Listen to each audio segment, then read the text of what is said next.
The Monterey Bay Aquarium is participating in the Museums for All admission program. And this program gives low-income families free or reduced admissions to museums by showing their SNAP EBT cards. Now, entry fees can be a real barrier to some families who really can miss out on all the amazing things that they can learn from museums, art, history, science, nature, and more.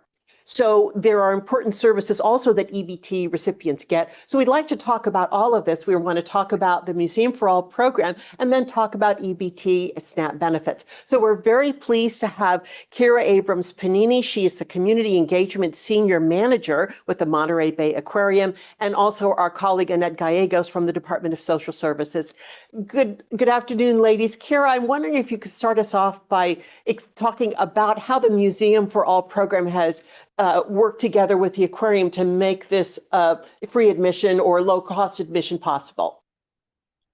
Hi, thank you so much. I'm so happy to be here. Looks like my screen's unfrozen. Can I share my screen and put up a few slides?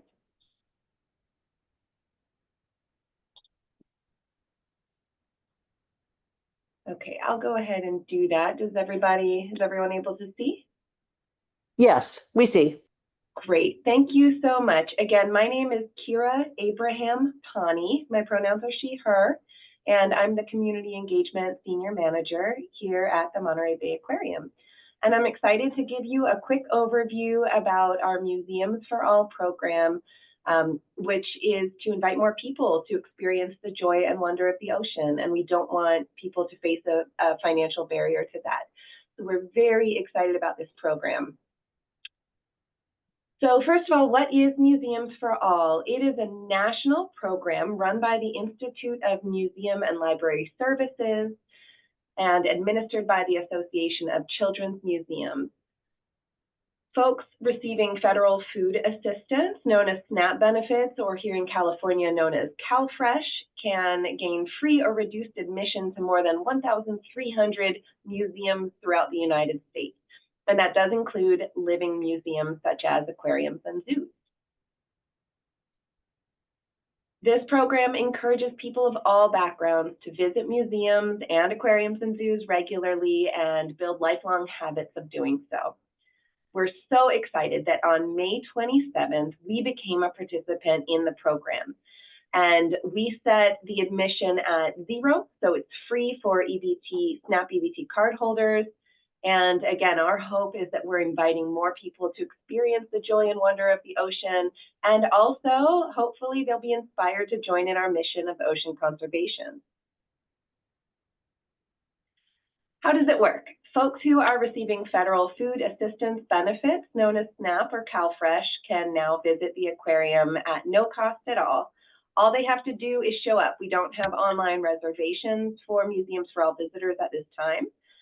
So folks can just present their SNAP EBT card and a matching photo ID at our front entrance, and they get in free along with up to 3 of their guests.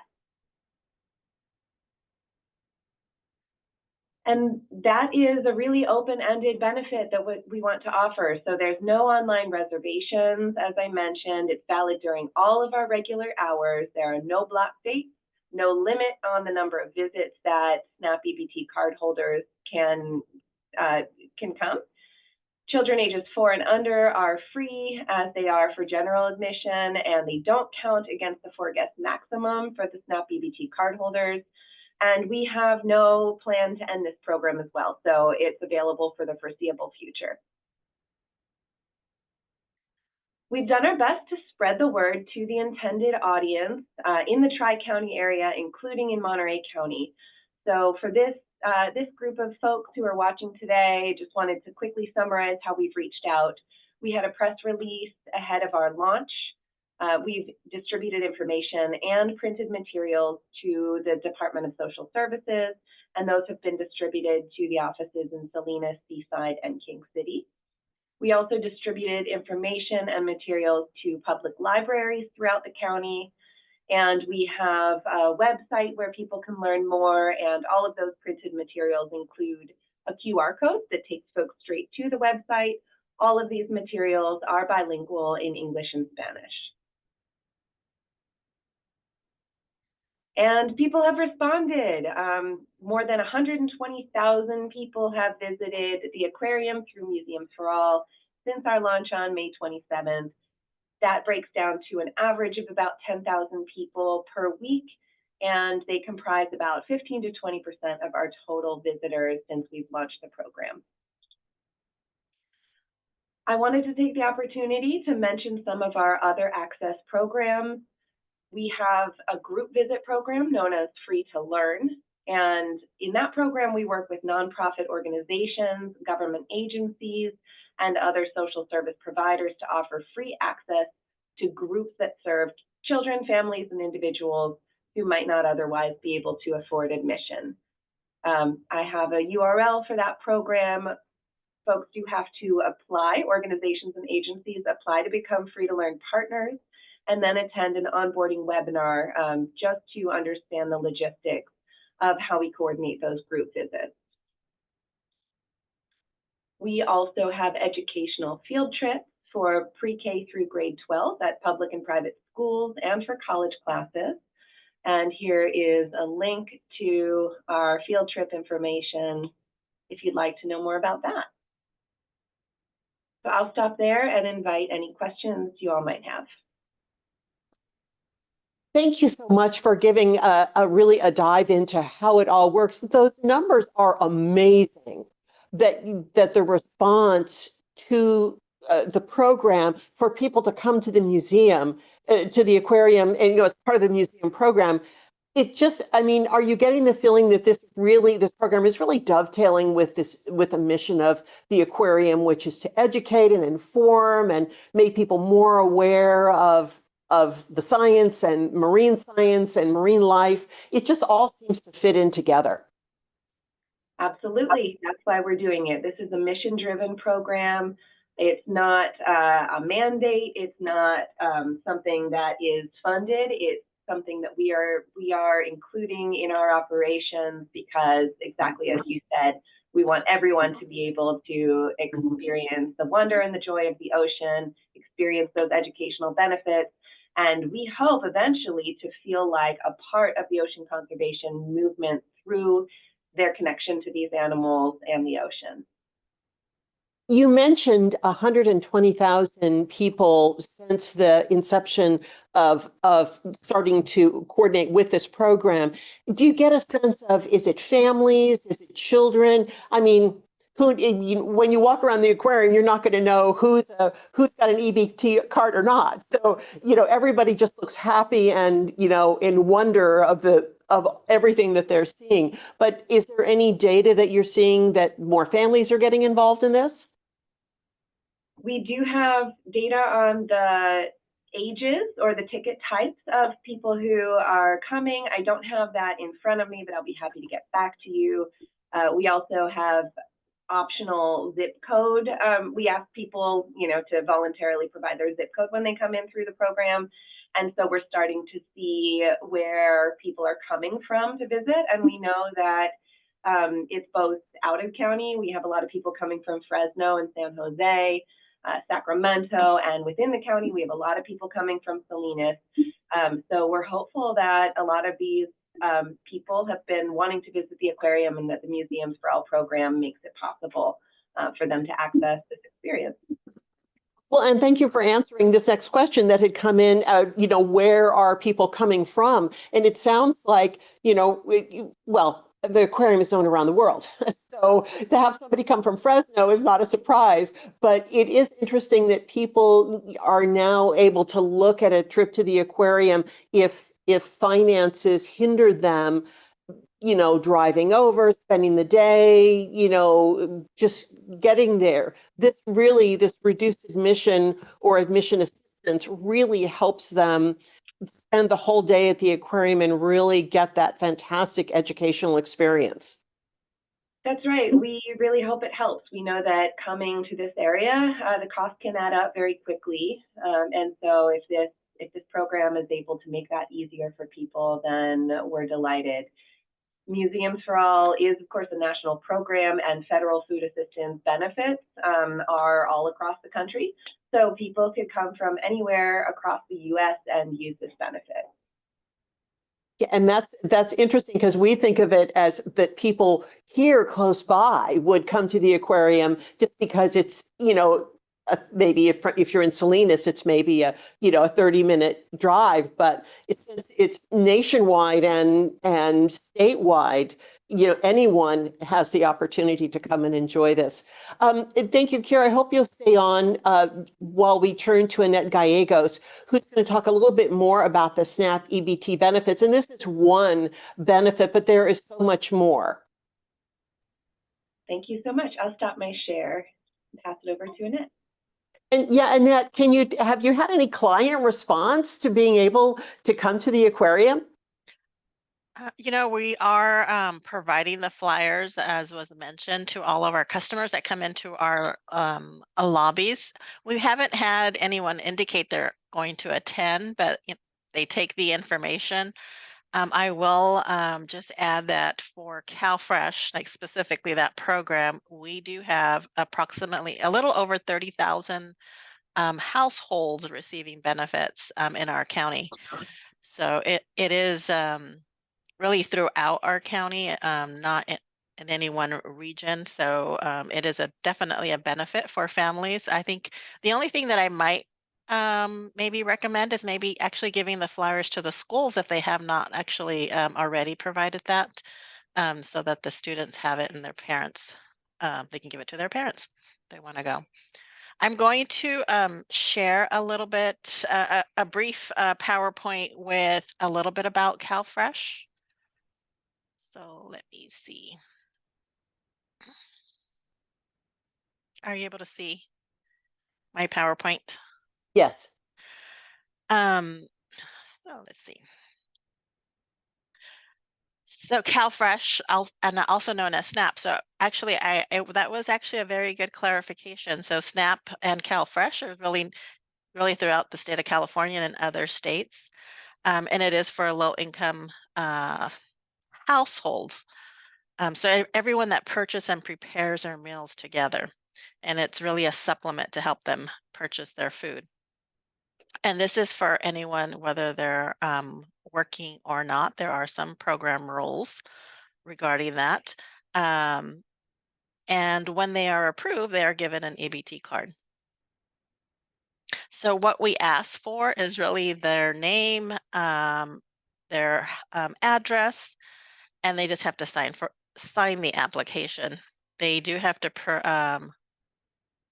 they have to be either a U.S. citizen or a qualifying non-citizen, and that would be anybody in their household. So if there is, there could be a parent or parents not eligible, but if their children are U.S. citizens or qualifying non-citizens, they could receive benefits for those individuals and still be within our income limits.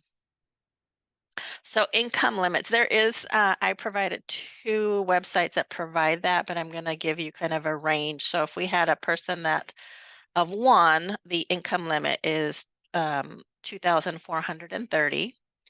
And if you had a household of 2, it's 3,288. So how much could they receive?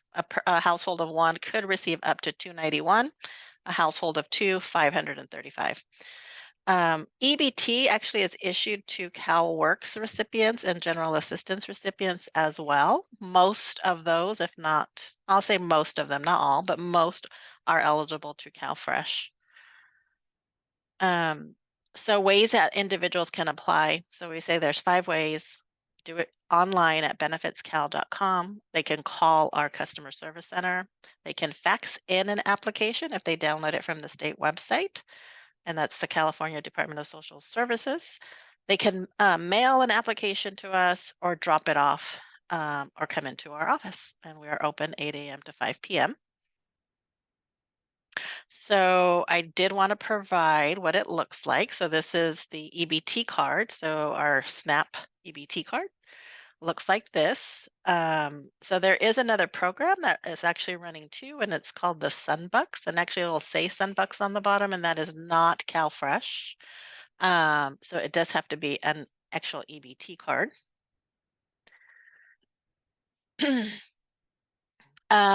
And I also want to plug in for CalFresh just because we do see fraud that does happen. And so we do have an EBT, a mobile edge application that we really encourage all customers have so that they can actually manage their PIN number, ask for replacement. They can freeze their card so that way they don't have their benefits available until they actually go and use it. So it does help with any potential fraud. And then they could always call us, call the EBT line number if they need to report a lost or stolen EBT card. And I think that's the end of my presentation. Again, I just want to emphasize that we do have about a little over 30,000 households receiving those benefits. And I'm going to plug in one last thing, and that is that we did receive a grant, and we are working towards a mobile van that we hope that we will have the smaller one up and running by January of 2025, so that we can reach out to customers that have issues with either transportation and sometimes even just we're working with community-based organizations so that we can really get the trust from some different areas that may not normally come into our office. So, Well, and that's a new way to get those flyers about Museums for All in the yeah, in the mobile unit too. yes. To the information that you just provided about who is receiving SNAP and EBT benefits, and what Kera was talking about wanting to make sure that there's no barrier for people to come and get, the information and the experience at a museum. Many people might wonder, well, why would some people get free admission somewhere? And when you look at the numbers for these recipients, these really are people who are at an income where every day really could be a struggle to determine, how much money do I have for rent? Can I afford a car? Do I have to take the bus? Can I go to the grocery store? I mean, these are really people who having that type of opportunity to go to a museum would be a fantastic event. It would. I will say that I just had a meeting this week, and we were talking to the colleges and so students that are returning to school.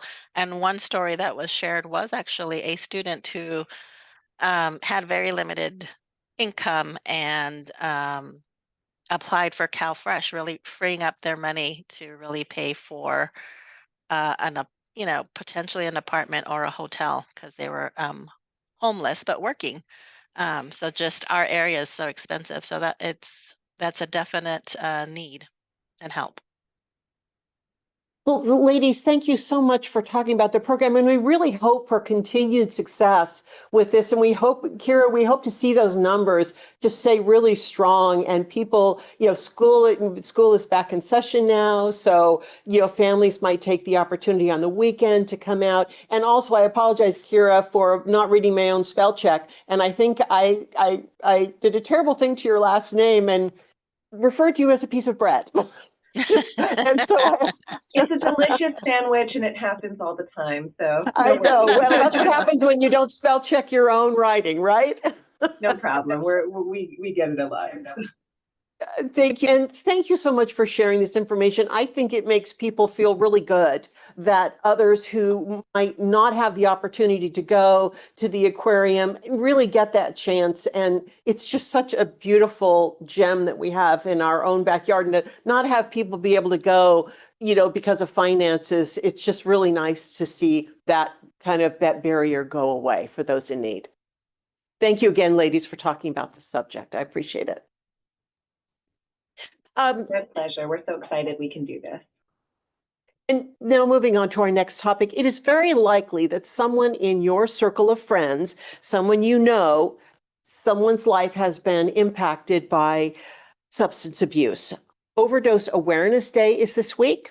It's a time to remember lives lost, but also to find hope that there are millions of people in recovery. Dr. Christina Zaro is a specialist in family and addiction medicine at Natividad. She's here to share some information about the overdose issue, and also we're going to talk about an event that's coming up where we can all participate and be a part of the change. Dr. Zaro, thank you so much for being on the news briefing this week. Yes, and thank you so much for having me.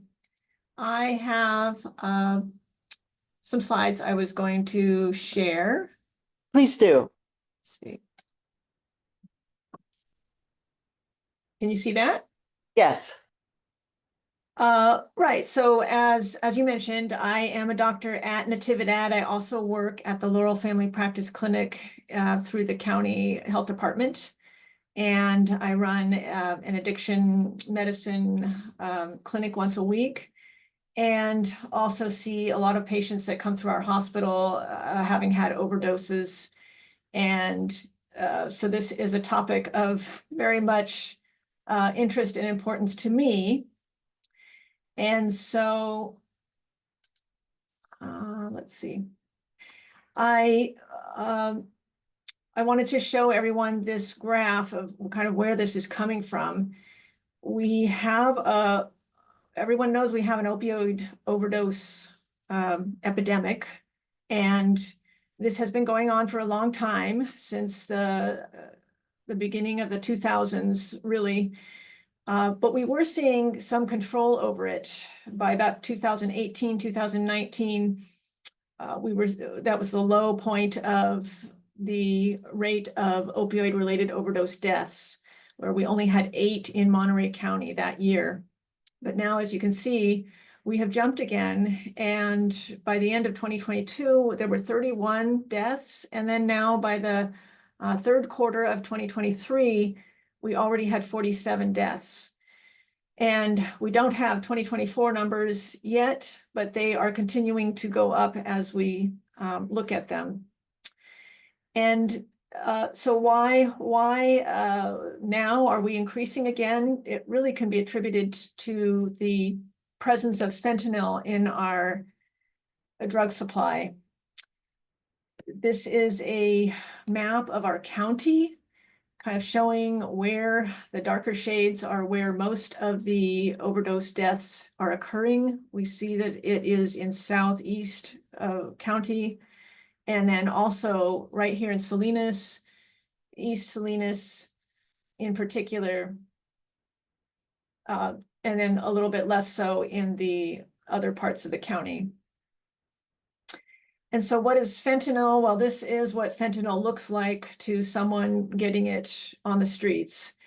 And in fact, it looks exactly like an authentic tablet called oxycodone. And it's formed by fentanyl producers and put right into the same form of tablet.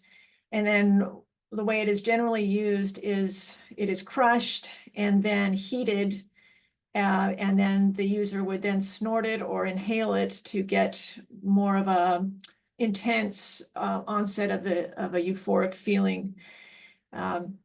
And then, unfortunately, another side effect of any opioid, if taken in a big enough dose, is respiratory depression, so death.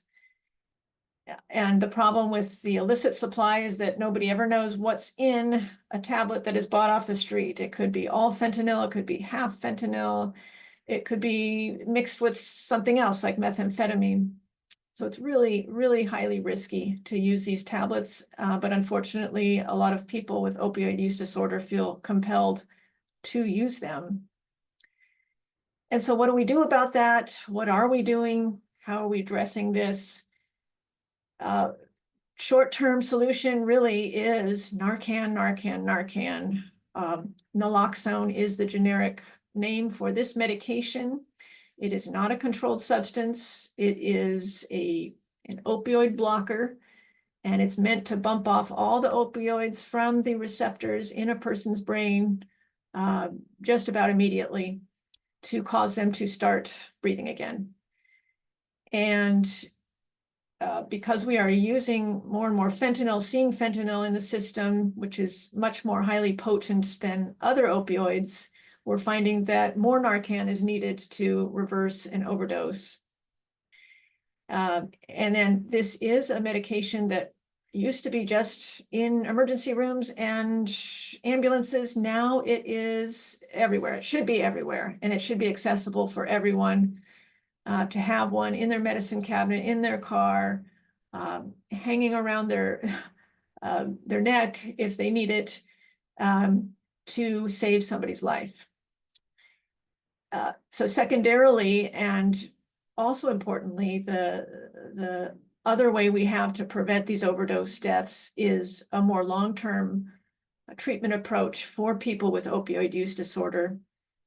And I've listed here the medications that we have available: buprenorphine or Suboxone, methadone, naltrexone, and of course, always behavioral therapy that goes along with the medication. But the purpose of these medications is to reduce cravings that cause a person to return to opioid use, which is almost universal, that somebody with this problem will, once they've stopped, want to start using again. And so this is just a picture of Suboxone, which is buprenorphine, and how it is taken. Generally, it comes in a little strip form medication, and the good thing about buprenorphine is that it is a much safer opioid than any other opioid that one can take, because you cannot overdose on it. And it blocks all the receptors, so that if somebody were to use fentanyl on top of this buprenorphine, then the fentanyl would not have any effect. And the other nice thing about it is that it can be easily prescribed by any clinician with a DEA license. It's not like methadone, where you do have to go to a clinic and it has to be a special center for it. So we are fortunately seeing that more and more of our providers in Monterey County are prescribing buprenorphine. This just shows over the last 3 years how we went from almost no one prescribing it to now much increased rate of it. It means we're treating people with opioid use disorder, and we're preventing opioid overdose deaths. And so the reason we're having the briefing today is really to announce that it is Opioid Overdose Awareness Day, coming up on the 31st. At Natividad, we will be hosting an event on Friday, and this will be from noon to 1. We will be having guest speakers, Kathy England from the Sun Street Men's Residential Center to speak, and then as well, one of our ER doctors, Dr. Chris Burke, will talk about his experience with treating overdose due to opioids. And then finally, we will be hosting a table at the fair coming up this weekend. On Saturday, the Natividad will have a booth, so please visit from 12 to 5. We will be distributing Narcan, sponsored by the Monterey County Health Department. And that's all I have. Are there questions? Chris, Dr. Zaro, thank you so much for really walking us so thoroughly through this. I think people know that there's an opioid epidemic, but they don't always know how significant it is in their own backyard. Sometimes you think it happens somewhere else. Sometimes you think it's in a big city. You know, you don't have to be in a big city to be touched by this. You showed a slide, and this question was about that slide about deaths in Monterey County. And there were 2 targeted areas where there were more deaths, which was around Salinas and then in South County. Why do you think those areas are more impacted? The mortality rate is more severe in those areas. Yeah, and my thought is access to resources. In South County, we do not have as many resources, as many clinics, doctors, clinicians, counselors, etc., who can address the patients who might have a problem with opioid use. Also, I'm thinking maybe access to Narcan is less, or perhaps less population, so that if somebody were to stop breathing from an overdose, there's less people around that could save them. And then in East Salinas, we have Chinatown, which is a concentration of folks who use substances and live on that street. And overdoses happen routinely. The kind of fortunate thing about that population is that they are a small community. They all do have Narcan. They are the ones that use Narcan on each other on pretty much a daily basis. So that would be my theory for why these two areas more have this problem more. And another question, when you were talking about Narcan, and you were just talking about it, but earlier you were talking about Narcan. And you even described just kind of having it, it sounds like you're recommending everyone, no matter who you are, there's no harm in putting a box of Narcan in your purse or in your briefcase or in whatever you carry to have it around. It seems like we should all have one, just because there seems to be the possibility that we could use it anywhere. Yes, and that is the recommendation now, that it is prescribed every time somebody is given a prescription for an opioid, even for a 3-day supply. It is Nalox boxes is kind of the latest, is sort of like a vending machine that's free, that's being put in our health department clinics, so that anybody can just open the little box and take one out. These distribution events. But yes, everyone, all of us should have it, put it in our first aid kits. And then the last question was on the event. As part of the event, there's going to be a moment of silence, and that gives us all a chance to come together and acknowledge what is really, a community problem, of family and personal problem. But there's also good news. You were talking about the increase in prescriptions for the name of that drug that I can't say very well, that is a blocker. There seems to be, we're getting to the point where could we turn the corner on this with all these other resources? When could we turn the corner, in your opinion? I think we could turn the corner as soon as we increase awareness of this problem, especially among the patients themselves and among Attention, please. Among the doctors and clinics and hospitals. We have an addiction care team that's fairly new for Natividad, but it's capturing all the people that come into our hospital having any kind of substance use. We go visit them and we give them resources. We were not doing that 2 years ago. So the more we can kind of get to these people when they're in the hospital, when they come see their doctors, when they're on the streets. We have a mobile clinic that goes out to Chinatown and offers Suboxone to people. Again, this is all new in the last few years. So I've got to think that the more we get out there, we will turn the corner. Dr. Zaro, thank you so much for your work in this area, and thank you for sharing about the event that is coming up. And for those that may not recall the date, it's the Overdose Awareness Day event is at Natividad on Friday the 30th from 12 to 1. A lot of information there, a lot of resources there, and that moment of silence where we can all come together. Thanks everyone for joining us on the news briefing this week. Our next briefing is next week, and we'll see you then.